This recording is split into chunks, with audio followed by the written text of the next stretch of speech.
Pay close attention to this word from the mouth of God Himself. In Jeremiah 2:17 he says, "Have you not brought this on yourself, in that you have forsaken the Lord your God when He led you in the way?" The context here is that the people were destroyed. They had been looted by enemies, about to suffer even worse things if they haven't changed their ways. The people were in a emotional, moral decay. As a nation, Israel was in decay. And God brings the diagnosis to the people through the mouth of prophet Jeremiah. And He exposes the wound. And He says, "Have you not brought this on yourselves? Have you not brought this evil on yourself when you forsaken me and you have decided that you didn't want to be guided by me?" Well, it is very, very important that we may learn to recognize when we ourselves cause or contribute to the problems we are facing. It is very important to recognize this and to resist the human tendency to point to God and say, "The Lord has not helped me. The Lord allowed this to happen to my life." Or to point out to others and say, "Listen, I am like this because of so and so." This temptation that is very common, you must resist and evaluate if your situation have been brought on yourself because of you, because of your choices and bad decisions. And if you have maybe not all, but great part of the blame for what have happened to you. I don't say this as a friend of Job, but I say this bringing a real wisdom that we all can benefit from, which is the wisdom to know after making a mistake. Better is not to make a mistake, but if you do, after the mistake, not to waste the lessons that this mistake bring. Every mistake or failure bring lessons. You should not waste a failure. Don't waste a mistake. I repeat, better is not to make a mistake. Better is to be prudent, to foresee evil. But as every human make mistakes, we are not perfect. When you make a mistake, when you face a mistake because you did something you shouldn't do, or you didn't do what you should do, when you make a mistake, then stop everything, evaluate the situation, look back and think, why have I done this? Why is this happening to me? What was my contribution to this problem?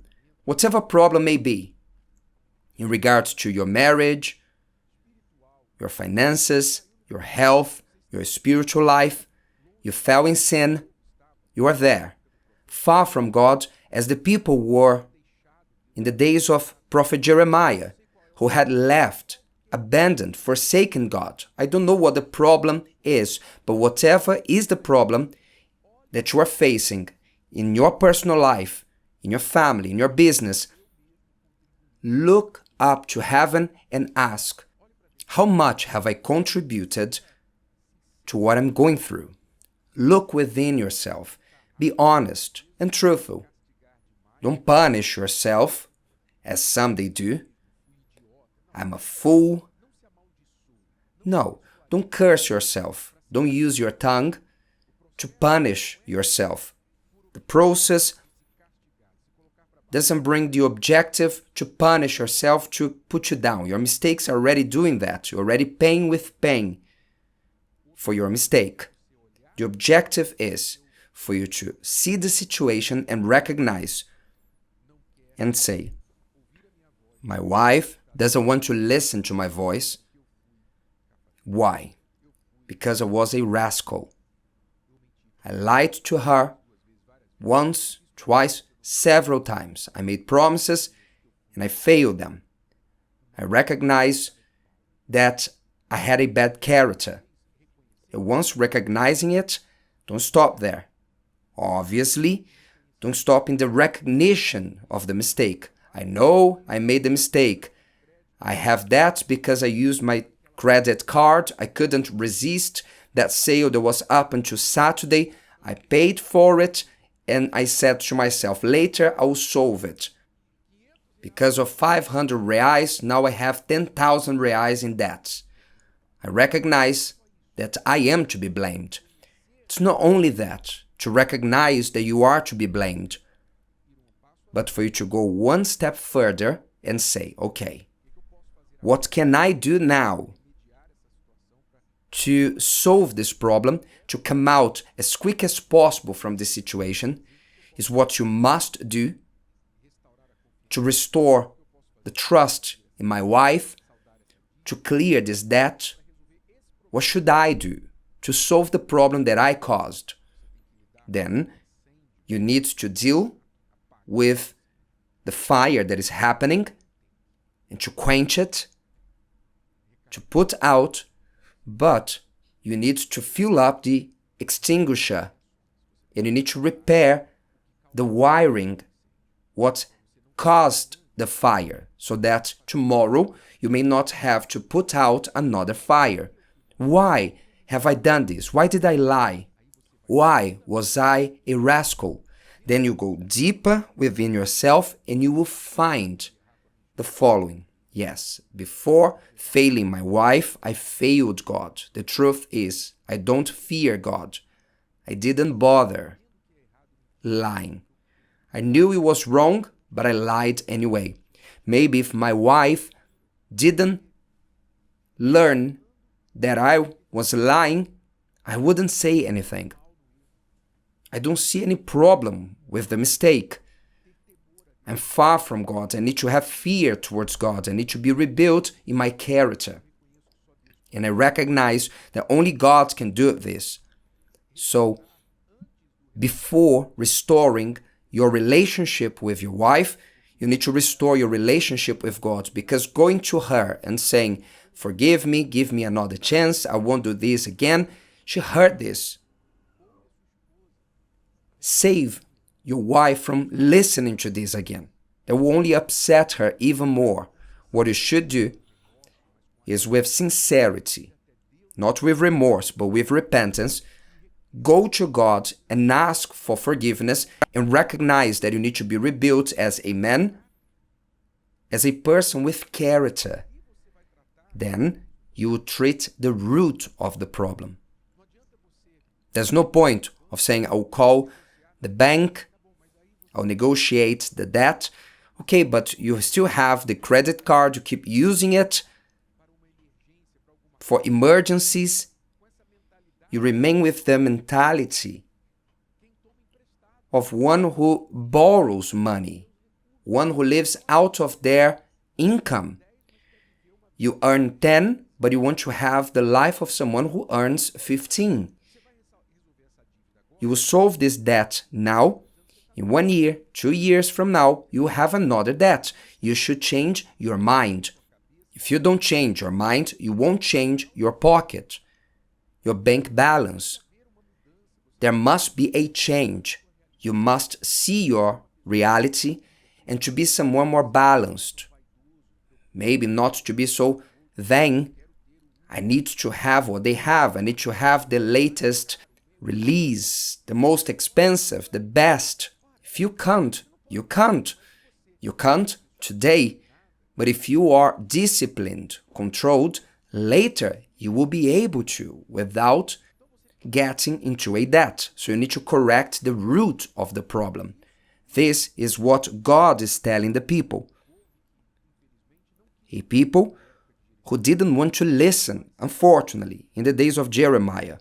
But God left it registered through the mouth of the prophet. It is written in his word, Jeremiah 2:17. Keep this with you and bring this to yourself.